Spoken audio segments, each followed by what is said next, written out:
How to Move the Stars by Jacob Lemansky. Chapter 7, Serbia. April 28, 2013, Serbia. First thing this morning, I crossed the Danube River into Serbia. The welcome sign was written in an alphabet I didn't know. The first two towns I came to had busy farmers markets. I don't keep track of the day of the week, but the markets always tip me off that it's Sunday. I withdrew $10 worth of Serbian dinar in an ATM and went shopping. The tables were full of fruits, vegetables, and bread. I bought a bag of strawberries that looked great but were startlingly flavorless, like chewing on water. I also picked out a variety of delicious strudels, apple, blueberry, and one I can't identify, maybe fig. In the same small town, I went to an outdoor plaza busy with people visiting shops and restaurants. The towns in Serbia seemed more vibrant than they were in Croatia. I still saw a lot of idle people sitting on their front porches, though a lot of people might have simply had the day off. Every 6 to 10 miles, I arrived at another small town. In each one I sat in the shade of a church to get out of the searing heat. I go to the churches because the steeples make them easy to find, and in small towns, they're the only buildings that are not somebody's home. At one church, I listened to organ music coming through an open window. The organist was only practicing, but they played beautifully. In the evening, I arrived at Senta, a town of 20,000 people. Archaeologists have found evidence of this site's occupation since prehistoric times. Once people arrived, they simply never left. In the past 500 years, Senta has been under the jurisdiction of the Kingdom of Hungary, the Ottoman Empire, the Habsburg Empire, again the Kingdom of Hungary, Serbian Vojvodina, the Austrian Empire, Yugoslavia, and now the Republic of Serbia. In the 1240s, the town was sacked by the Mongols, and 700 years later, the streets were occupied by the Axis powers. Systems of governance have come and gone, ethnicities changed, ideologies shifted, cultures and languages that existed right here have vanished into history. And across that whole grand drama, Senta persisted, the stage on which everything happened. The land today was a flat expanse of open fields with few places to hide or hang my hammock. When I arrived in Senta, I was tired and resigned myself to go no farther. I explored a little, visited the waterfront, then settled on sleeping in the park at the edge of town. The grass here is tall, so I've got my bike laid over. My hammock hung low enough to be hidden from view of anyone who might walk past. Packs of stray dogs are barking and roaming about in the darkness. I hope they don't find me.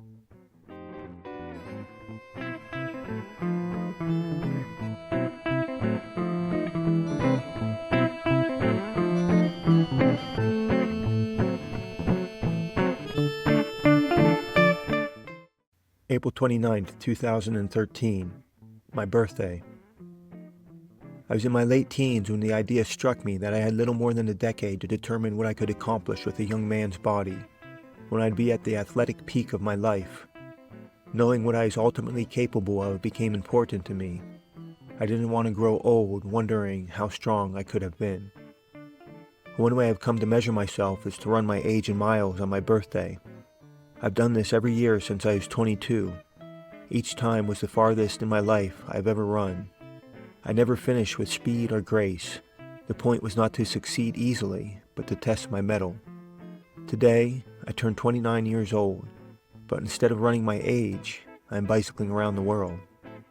This journey is my capstone attempt at realizing what I am ultimately capable of. I left early this morning before anyone showed up at the park. Using my map, I got myself onto the shortest route leading to Romania. The road is long and straight, without traffic, and with nothing but farm fields around. I waved at a shepherd standing by the road with his 5 cows. He looked at me with confusion and surprise. A few miles later, I arrived at an abandoned border station. The map failed to capture that detail. I had no need to sneak into Romania, so I turned around to find another way. 40 minutes after waving to the shepherd, I was waving at him again. He knew I was heading towards a dead end and appeared to be expecting me when I returned. Pulling into the main square of the next town, I'd barely stopped when a man in his 50s came running across the street to say hello. I could see his excitement, and he told me to wait for a moment while he ran off. I watched him go to a nearby magazine stand, then come back with a gift of a pen and a pack of mints. An odd gift, but I accepted graciously. His 80-year-old mother was on the opposite side of the street, and together we slowly walked a half-mile to their home. The man's name was Tabor. He was energetic and excitable, always smiling. I liked him. His mother, too, was a sweet woman. I told her I was bicycling to China, and I saw a deep motherly concern settle over her face. She sat down with a look of worry. The sincerity of her reaction was touching. I'm not sure what language they spoke, but they were undeterred in trying to talk to me. We sat on folded chairs behind their small brick home and tried to communicate. After a time, Tabor switched to props. He brought out his pitchfork, astronomy book, and atlas before taking me inside to show me pictures on an old beige computer with a dim CRT monitor. After a slow boot up, he clicked through a dozen photos of a grass field and explained that he had broken up the soil with a pickaxe to prepare the land for crops. He said the job took him 2 years, and he seemed proud of the result. More recently, he hasn't been able to find any work. Tabor's mother made us all lunch: baked eggs, cooked sausage, lettuce, and a bowl of broth. They offered me the shower to use, and I also washed my shirt and socks in the sink. Tabor suggested I take a nap while my clothes dried in the sun. He ushered me into a bedroom and closed the door. Within the safety of 4 walls, I let my guard down and slept easily. When I was ready to go, Tabor joined me to bike to the next town. The temperature was 90 degrees, and he rode with me for 40 minutes on his rusty single-speed. I could see him trying hard, and his shirt quickly became wet with sweat. I stopped us and gave him my water bottle to drink from. He drank awkwardly, holding the bottle with both hands and shaking the water into his mouth.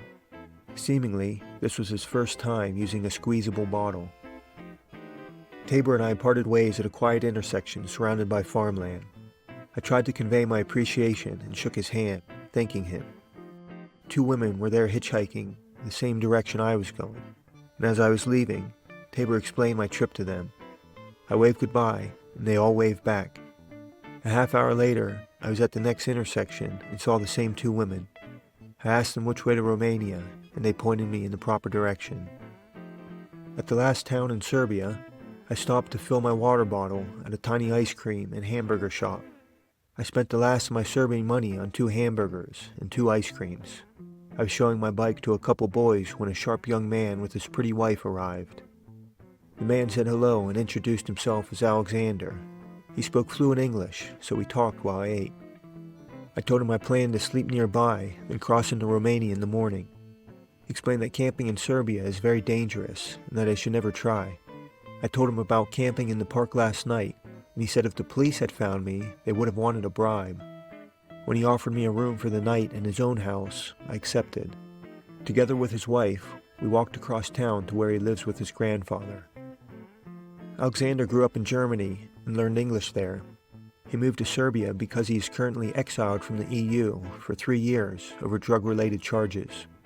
He, along with his wife and grandfather, are all supported by money sent from his father, who lives off of disability benefits in Germany. Alexander explained that Serbia is an inexpensive place to live, that there is no work here. A typical job he could get would pay only $1.50 an hour, a wage so low he can't bring himself to do such work, so he spends his days at home with his wife. They are a young couple. Alexander is 23 and his wife is 19. They've been married for 4 years. I asked him about marrying so young. He said that this was common in gypsy culture. He said women live in the homes of their parents and cannot have sex until they are married. The result is a lot of teenage marriages. I asked if the rules are the same for men, and he was quick to say that he has slept with many women growing up in Germany. The wedding appeared to be the result of those cultural differences. He was staying here, where their family is from, when he met his wife. I don't know how long the courtship was. He skipped ahead to the part where her family is threatening to kill him. Alexander's father had to fly in from Germany to sort things out with a threat that they were not to lay one finger on his son. Perhaps the marriage will work out just fine, though. They seem like a happy couple. Alexander was forced to sell his guitar a couple months ago when they needed the money. He asked if he could borrow mine for the night to serenade his wife. I got the guitar out for him, and he gave us a little show, performing Roxanne by the Police and a few other songs. He's talented, and I asked if he played in a band. He said he learned during the 3 years he spent in a German prison. If he hadn't told me, I would have never suspected his troubled past. Tonight, I'm sleeping in a separate outbuilding of crumbling bricks. I think its original purpose was for a horse and carriage. The room is bare except for a Persian rug and an old mattress big enough for one. The night is quiet, and I'm comfortable. This was a great birthday.